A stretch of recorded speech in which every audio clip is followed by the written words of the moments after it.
2 weeks ago, check out this. You got a picture for us, I think, Martin. Oh, yeah, check him out. That's me. Yeah, yeah. Oh, she said, oh. So 2 weeks ago, I had trained for 7 weeks. I entered and did my first sprint triathlon. All right, now it was on a Sunday, so I had to take it off. God forgive me. All right, but I did. And I went out to the Gray Lake. I did my first sprint triathlon. Now, the cool thing is, like, swimming and biking, I can do that. I'm not like, you know, Lance Armstrong or anything, but I can make my way around. It's the running part, all right, because this body has never been able to run. And the run on a sprint is only 5K, so it's like 3.2 miles, 3.1, something like that. Andy's a marathoner, he knows. But for me, that's why I played college baseball, because even when you hit a home run, you get to jog around the bases. So I liked that. So I had to leave 45 minutes. I did it in 40 minutes. I walked most of the way, ran some, because this body just doesn't do it. But nevertheless, I did. So check out my times here, trying to make you proud. Here are the stats, and you see I finished 9th in my class of 50 to 54. Of course, that's out of 10 people, all right? So, but I finished, all right? I finished.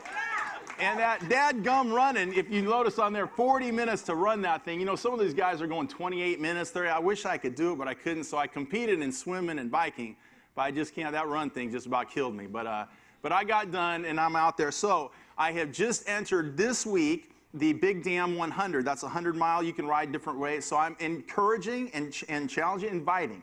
All right? We'll make mosaic shirts, and you get on your bike. You want to ride in that with us? Come on.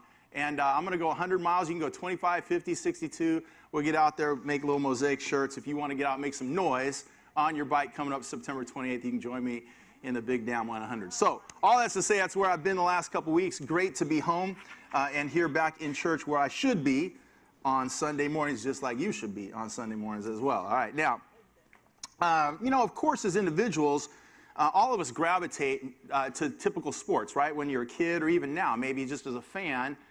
As individuals, we all like different sports. My sport today is biking. I love to get on my bike and ride, as they say. But we all have these different individual sports that we like to do or like to follow, etc., and gravitate to. And did you know that organizations, staff teams, we're all the same as well? That entire organizations or staff teams also gravitate to certain sports. For instance, there's the sport of track and field, right? Now think about it for a moment. When you do track or field, right, it's really an individual sport. I know they have the 4x100 or 4x race, whatever, but predominantly track and field is an individual sport. You play it by yourself, right? You run the 100-yard, or you throw the javelin, or you do the high jump. You do it by yourself, and the goal for that person doing that, of course, is you're seeking personal best and glory, right? Just for yourself, to maybe medal or whatever, but it's you playing that sport all by yourself for personal glory, for your personal best. That's track. All right, then there's the sport of golf. Now in golf, you get in a foursome, right? So you got your group of four, and when people are playing golf in this group of four, they all go out and everybody's got a set of clubs. Everybody's got the same set of clubs, right? Maybe not Titleist or whatever who makes them, but everybody's got a putter. Everybody's got a driver, everybody's got a pitching wedge and a 9-iron, and so 4 individuals get together and they go out and they play a round of golf, but each of them carry the same bags and they play the same holes. They do everything the same, but they each play really as individuals, all right, in that foursome. Y'all with me? So track all by yourself.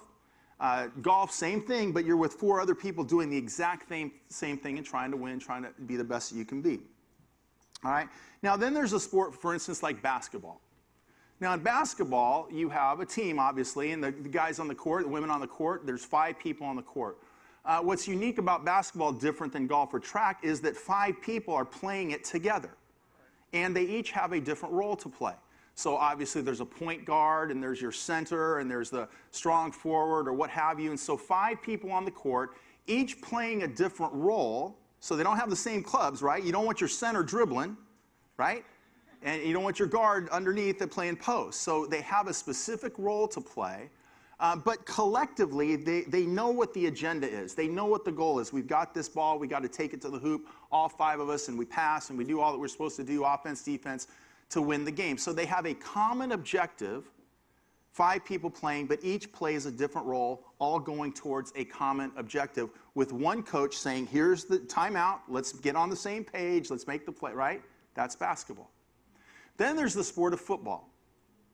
Now, football is altogether entirely different, because you can be on a football team, but within a football team, there's multiple teams. Did you know that? So within a football team, there's multiple teams. There's the offense. And each team, by the way, has what? A coach. It has its own coach.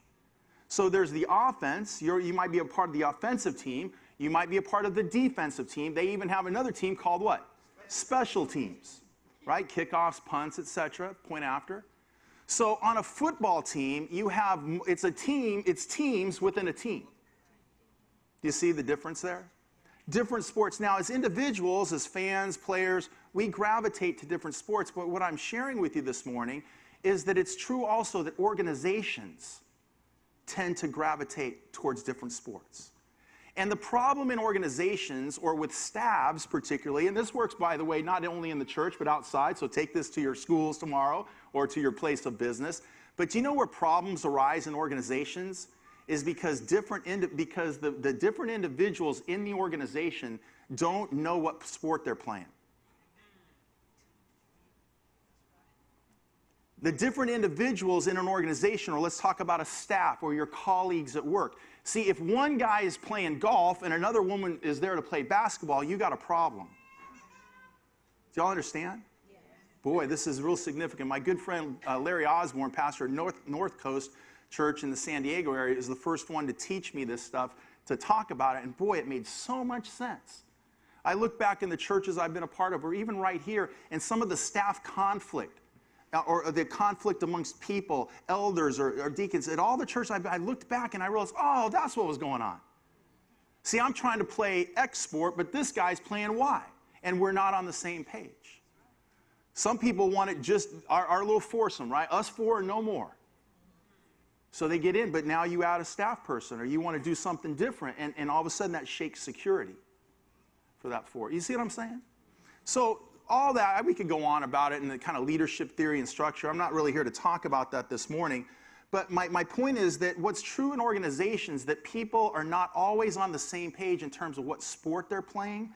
That's true in churches as well. And not just with staff, but the people in the pews, youth, the lay people as well. To be a successful organization, to be a successful church, from the staff, the leadership, to the person who walks in the door and they just joined the church, everybody needs to be playing the same game. Does that make sense? Yes. We will mess ourselves up if we try to play different games. If you're a part of one church, we all need to be playing the same game. Now, some churches, maybe they like playing golf. Maybe the senior pastor, it's his way, the highway, and that's the way it is, you know?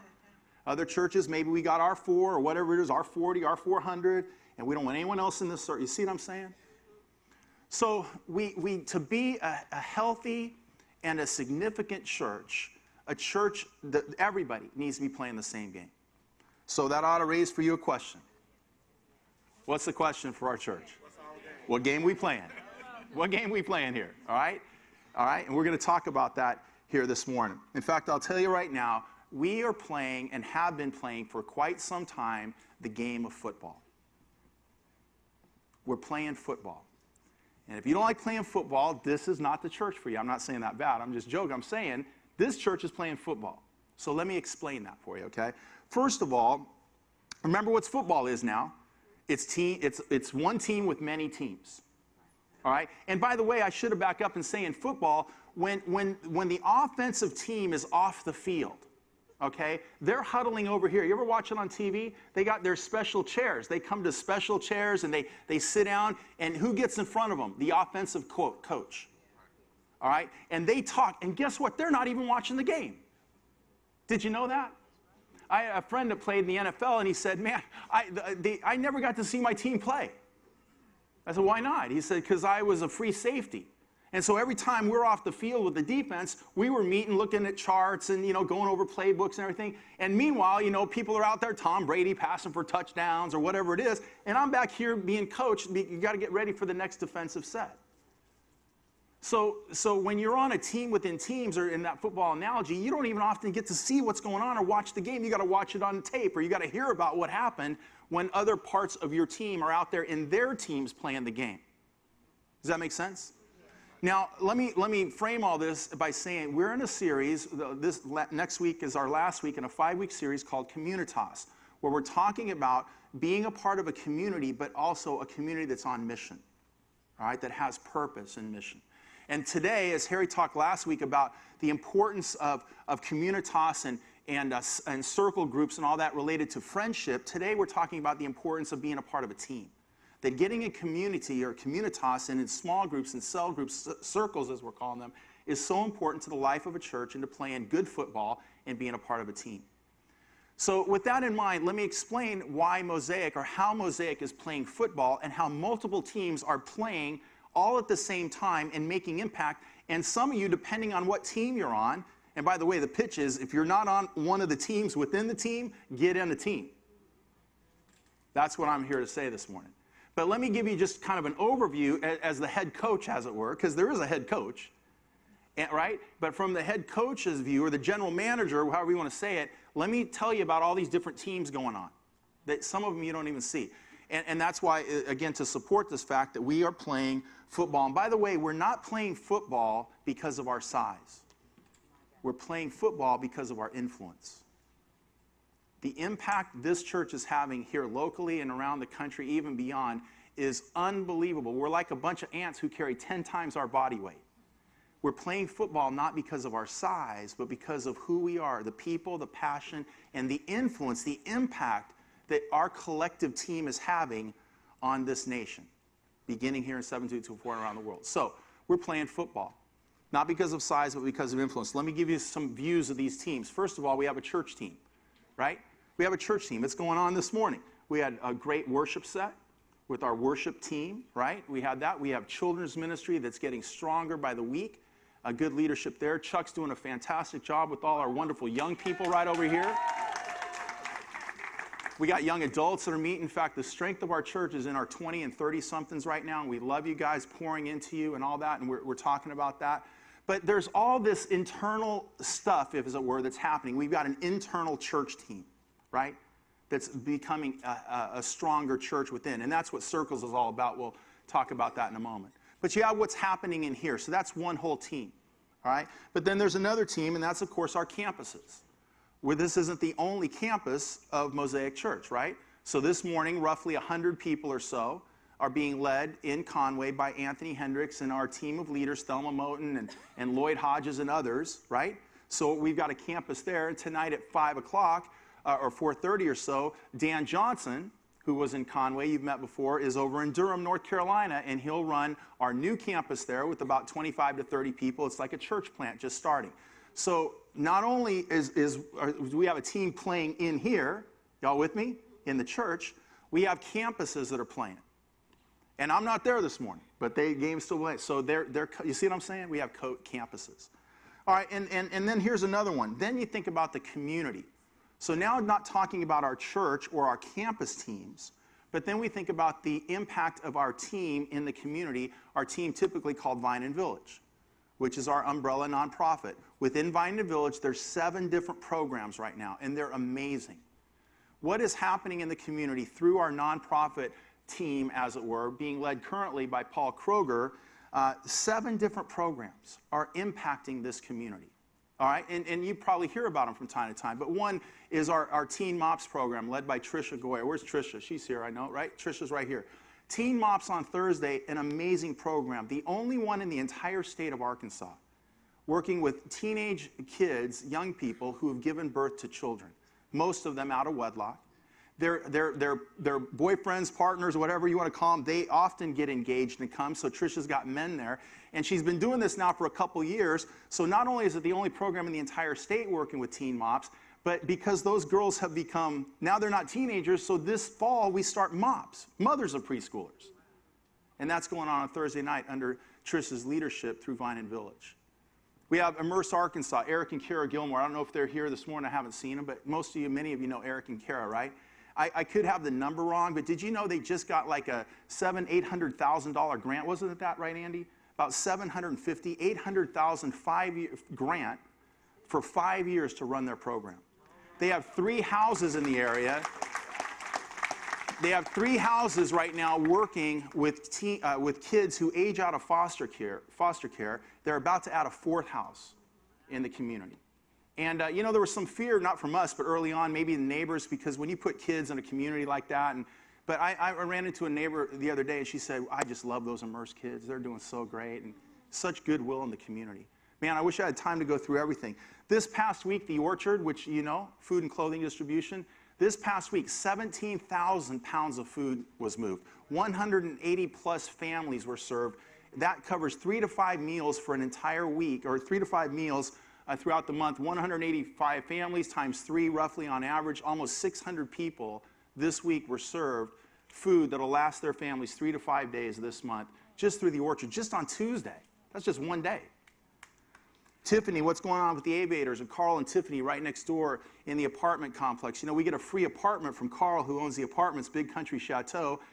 Carl and Tiffany live there for free. They run a children's program in there. And among other things, just in the past couple weeks, the Museum of Discovery has just started a partner, so they're coming out every Thursday to do a program, Museum of Discovery, for the Children's Museum of Discovery, in the apartments next door through Carl and Tiffany, what they're doing. And Whole Foods just signed on to provide a once-a-week lunch for the parents so that Carl and Tiffany can work with them. That's next door aviators. Immigration counseling, 300 active cases currently, 300. 300 active open immigration cases that are being counseled right out of our church. 300. For pro bono free, not $400 to $600 ripping people off an hour. Right here, immigration counseling. And then Little Rock Pride, Rick Kane, Cornelius Bryant, the basketball team, that's happening. And then our latest one is Little Rock Music Fest. Little Rock Music Fest, that's right. David, where's David? Is he in here? David Howe? Are you guys in here? Anyway, I saw him earlier, so I know that maybe they're working in youth or whatever. But we're starting a little music program for kids, hip-hop, all that kind of stuff in this area. David and Tabitha Houck leading the charge on that. 7 programs, all under Vine and Village. And a lot of us, you don't even know. But see, here it's okay. You don't necessarily know about that. We want you to get involved, and you can. But that's an entire team. You understand? People put organizations like just one of those would be amazing.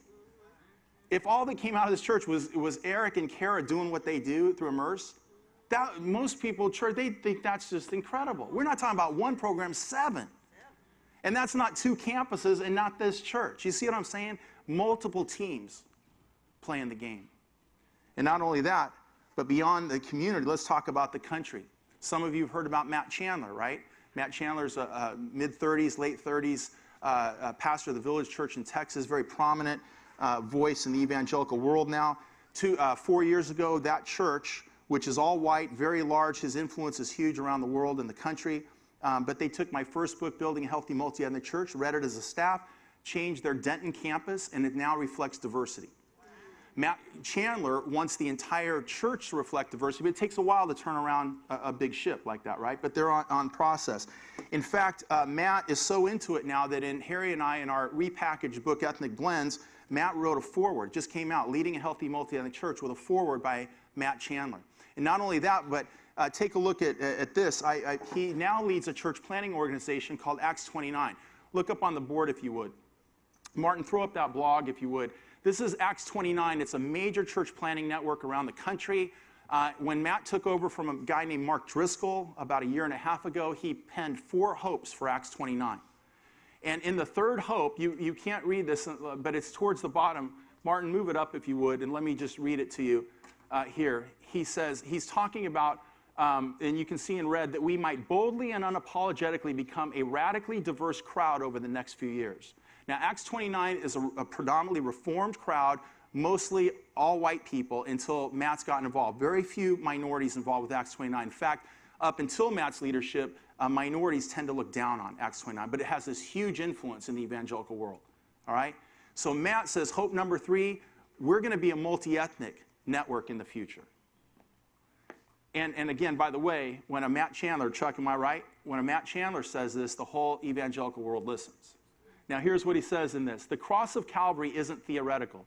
It changes how we view ourselves and others. It alone can heal wounds and create brotherly affections and directions. It destroys the walls of hostility. And check this out. Producing homogeneous churches can be done with relative ease and a total lack of dependence on the Holy Spirit. And then he says this, that's not what I'm hopeful for. The production of diverse churches and ultimately a diverse network that is not simply an assembly of multi-race but assimilated peoples can only be done through God's grace and the power of the Holy Spirit. This is what my heart is hungry for. I'm praying the Spirit of God would guide our steps as we seek to better display his love for others. It's Matt Chandler, Acts 29. That's huge. I know many of you may not realize that, but in terms of changing the face of the evangelical church, we, in a sense, won a brother who has tremendous influence. And his church was influenced by you. Not only that, this week I could go on. A guy sent me an email. He said, hey, Rick Warren's speaking at Cattle this week, and he's going off about the multi-ethnic church. He goes, you'd be proud of him. Well, it was a year ago in April, I told you about that, where Rick Warren, he sat me down and said, what are you doing? Tell me all about it. How do I do this? And that's our influence, our collective influence.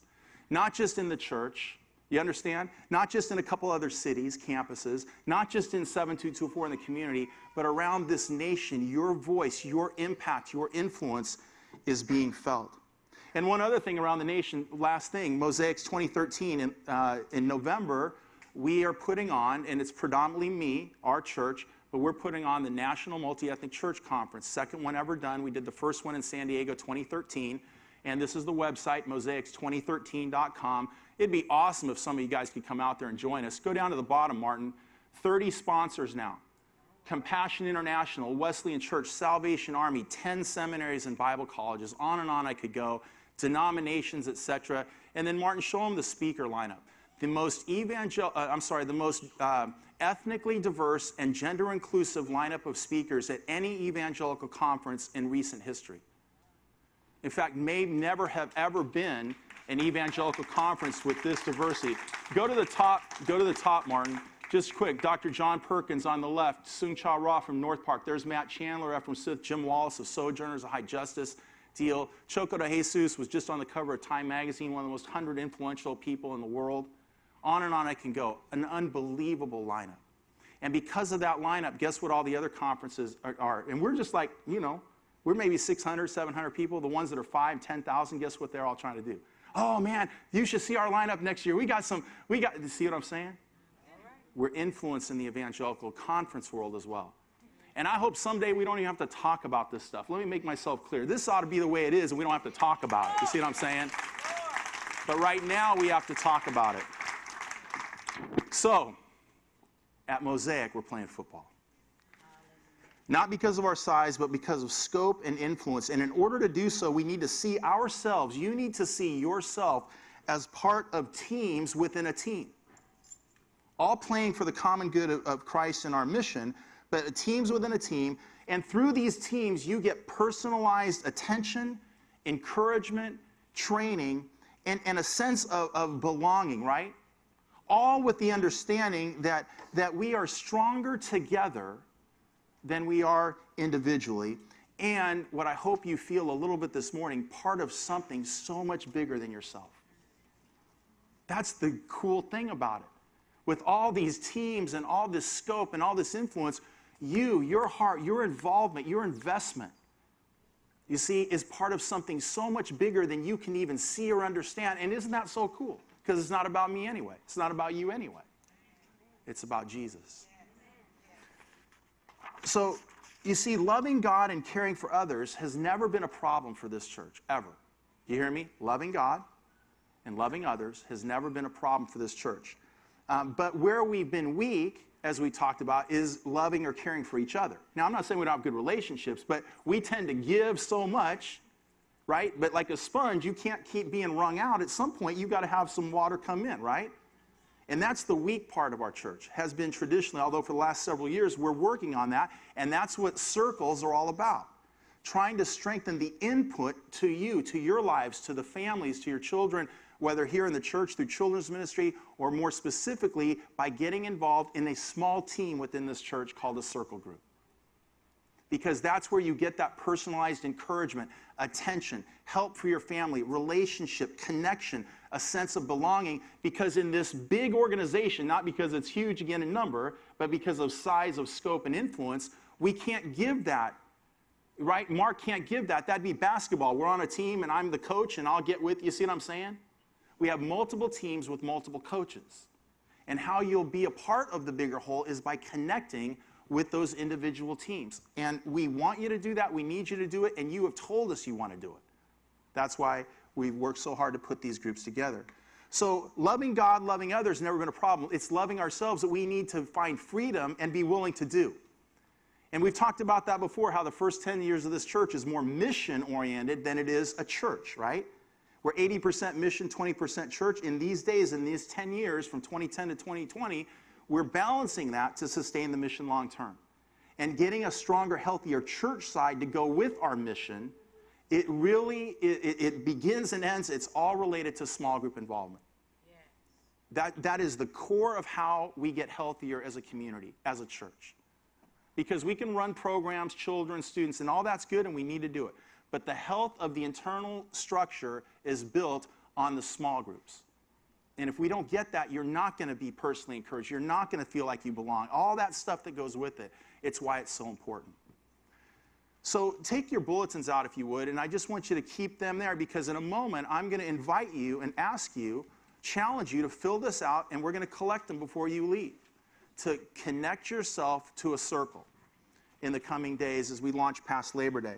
And while you're just, you can look and you can do two things at once. You know me, I do that, all kinds of stuff, right? Let me just, while you're thinking about circle involvement, being part of a team within the team, let me just share briefly a few, 7 elements of a good team. We're not going to take a long time on this, but for instance, a great team share these 7 things in common. Here's the first. They share a common purpose and aim, right? Common purpose and aim. Like, for instance, to win a national championship. When I played college baseball, we had a common purpose, common aim. It was to win a national championship. They share a commitment to one another. Loyalty, sharing their lives. In fact, in my baseball team, we all lived together. We lived in the same dorm, same floor, right next to each other. We built that sense that we're in this together. A commitment to one another, to loyalty. Then there, of course, is a commitment to practice. You can't just show up. You got to work at it, right? So we practice every day. We're out there on the practice field. Then we shared common expectations. Like our coach shared common expectations. Like one, for instance, was running. We had this hill by our field, and he had the expectation that every day you would run that hill on your own at least 10 times. Right? It's a tough hill to get up, a little conditioning, but that was just one of the expectations our coach had, and we knew it. And good teams have common expectations. So common purpose and aims, common commitment to one another, a common training, common expectations. Another one's common accountability, right? Common accountability. In fact, in my sophomore year, when I had just gotten to Liberty, I met this girl, and I'd known her for about a month, and she had to drop out of school, and she had to go to Texas. She had to get on a flight. And so I said, no problem, I'll skip practice, and I'll take you. The airport is like 2 hours away. Boy, I heard it from my coach. You can't miss practice, man. What do you think? You can just not show up and take this girl to the airport? He held me accountable to what was important. Good teams have good accountability. Then there's this good spirit, a good esprit de corps, right? Camaraderie. And what I mean by that is that the guys on my team, all of us realize this is much more than just baseball. Unfortunately, I played for a great coach that told us this is so much more than baseball. This is about life. And every morning or every afternoon, whenever I shave, which I get a little razor, scrape my face, all that stuff, and I'll use shaving cream and everything. It's a long story, but I don't. And but even this morning, when my whiskers get in the bowl, the sink, thank you. When they get in the sink, you know what I do like a good faithful man? I get the water and I use my hand, I wash it, and I rinse it all out. You know why? Because my coach taught me to do that. He taught us so much more than baseball. He taught us life. And we'd live or die for that man. There was a spirit on that team. And lastly, of course, good teams share a common coach. Again, in my case, Coach Worthington, who'd played 19 years in Major League Baseball, so we didn't have to wonder if he knows what he's doing. When he said jump, we jumped. We said get on the bus, we got on the bus, because we trusted him, because he'd been there, done that. And we knew that he loved and cared for us and had our best interest in mind. Those are elements of a good team. And they're elements of a good church, right? In fact, Jesus, in putting his team together, which all of us are now a part of, right? He called us to common purpose and aims. What? Matthew 28. Go into all the world, make disciples. Common purpose and aim. By the way, he said all the world, not just the world that looks like you and talks like you and likes the kind of food you like. Go into all the world. Common commitment to one another. Acts 4, they shared everything. They're giving away stuff. They're giving their money. They're sharing. They had a common community, right? A commitment to one another. Common training. Jesus took those 70 at one time. He says, now get in teams of 2, and I'm going to send you out. And he sent them out 2 by 2, and then they came back, and he held them what? Accountable. Let's talk about what was that, and what'd you do? Remember, Peter got in his face. Don't be doing that now. Accountability. And Peter, you see, that's a good team. Common expectations. Look, God's given us. Here's all the common expectations. He got it written down for you. Right? Common spirit. Let us not lose heart in doing good. Let us not lose heart. It's taken 6 years to buy a building. It might take 6 years to renovate. Hey, don't lose heart, because it's bigger than you. I'm not trying to get a building for Mark DeYmaz. I'm trying to get a building for this church, whether I'm here or not, and for this community to the glory of God. And I'm going to stay at it till it's done. I don't want to lose heart doing good. We have a common spirit, the Holy Spirit, and of course we have a common coach, right? And that's God himself. And that's true, but more specifically, in the case of this team, I'm like the head coach. And thank God for all the other coaches that are coaching at all kinds of different levels on teams in our church. Because I can't coach everybody if we're playing football. If we're playing basketball or golf, yeah, but we're playing football because we're trying to make the most of our time because these days are evil. We are trying to have the greatest influence in the kingdom of God that we possibly can while all of us are collective here and alive and breathing at this moment in time. And to do that, it takes the game of football. So God has called me to be a head coach, called other coaches here, and all that's to say is that the head coach is saying to the team, if you trust me at all, you see what I'm saying? If I prove myself, like Paul says, whatever, get in a circle group, all right? Because it's not a program. It's not just about a game. It's about life. It's for you, your family, for the health and strength of this church and mission into the future. So think about football for a moment. If you went to a live game, let's say, maybe you go to the game, just being in a stadium doesn't mean you're on the team, does it? So you came into the stadium this morning, but here's what I want you to understand. That doesn't make you part of the team. Now, one step further, you can be in the stadium and actually have a jersey on. You can actually be in uniform. All right? And that's great, because that's better than being in the stands. Now you're actually a part of the team. You got your uniform on, but you're not in the game. So some people here got your uniform on, but you aren't in the game. You see what I'm saying? So my deal is this. Like, if I'm going to play the game of football, if I'm going to get up on a Sunday, if I'm going to come commit myself to Mosaic, and I'm giving money, or I'm giving time, I'm giving talent, I'm giving gifting, I don't want to just be in the stands watching others play, and I don't want to be on the sideline with the jersey on. See, it's not enough to be in the stadium or be in the game, or be in uniform. You want to be where? In the game. You got to be in the game.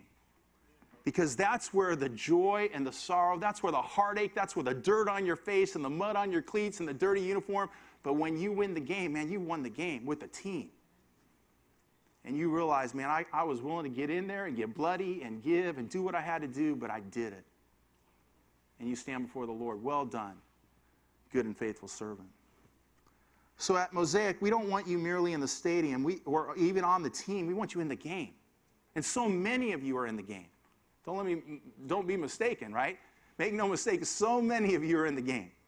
But most of our game, as we've said, has been for others for all these years. And we got to keep doing that. That's what we're about.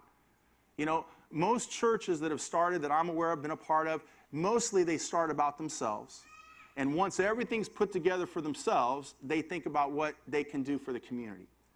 But by the time all this gets set, it's so big, it's just little stuff over here. You understand what I'm saying? This church started totally different. We started what's good for others and built this huge thing about what's good for others. But we got to start adding the other piece. What's good for us too? Because us sustaining that mission means we got to sustain ourselves. in our families, investment, in our children, all that stuff. And I'm telling you, it begins and ends with involvement in circles and small groups. And that's true especially for 20 and 40-something-year-olds in our church. You are the future of this church. And leadership at deacon, elder, pastoring, everything, if you can't lead a small group of 10 or 12 people and pastor them well and lead them well as a small team within the greater team, you're not going to be able to do it well when God asks you to do bigger things in this church. Because we're all getting older here, right? Myself, Harry, Mike, others. And we've got an abundant supply of young people that we want to turn this church over to in the next 3 to 10 years. In fact, you know, when runners run in the track, right, the 4x runner and the thing, which I've never done, I can only watch and attest to it on TV, but you got the baton, right? And if you try to pass the baton too soon, remember there's like these lines? And if you pass the baton, try to pass it too soon, disqualified. If you pass it too late, disqualified. But you've got to get past the first line and get into the zone. And when you get into the zone, you're still running with the baton, but the next person starts running too. And for a while, you run together. And if you break it down in slow-mo, we're running together, we're in the zone, I got the baton, and there's a moment where it's all me, and then there's a moment that it's that person and me, right? Then that person takes the baton, and they get out and get on their way before you get disqualified. That is exactly what's going on in this church over the next 3 to 7 years. The older ones of us are running to pass the baton. And we need 20 to 40-somethings to be circle leaders, step up, and do what it is you need to do to take that baton and run with purpose, built on our foundation to do greater things than we ever dreamed possible and have done in these years. So, as Team Mosaic's head coach this morning, right, I'm trying to take care of my team. Help me take care of you and get yourself in a circle group. So take a moment right now. James is here, and play a little music, because I don't want to just say, oh, sign up and pass it in someday. I want to encourage you to do it right now. We're going to give you time, 2 or 3 minutes right now, to fill out this, it's not an application, but, you know, this form, whatever, to be part of a circle group. There's questions on there about being a leader, what have you. And as you're doing that, let me just say this. In a moment like this, when there's been a strong appeal, it'd be easy for you just to fill it in and think, oh, well, you know, kind of feel guilted into it. Or I hope I didn't make you feel guilty. I was just explaining things. But you know what I'm saying? You might feel guilty. You might feel really emotional right now. And a week from now, you forget and it goes away. I really don't want you to fill it out that way. That's not doing you any good, us any good, okay? But I'm telling you, if you get this in your soul, if it resonated at all, what Anthony's been talking about, what Harry's talking about, what I'm talking about, we wouldn't be spending all this time if we as good coaches didn't understand this is what the team is best for the team. And it's best for you. So if you trust me at all, if you trust us at all in our voice, even if you don't understand everything, fill out that form. But don't do it in an emotional moment. Don't do it and say a week from now, oh, I shouldn't have done that. I hope you own this, because this is your team. You're a part of something much greater than yourselves, to the glory of God. Amen.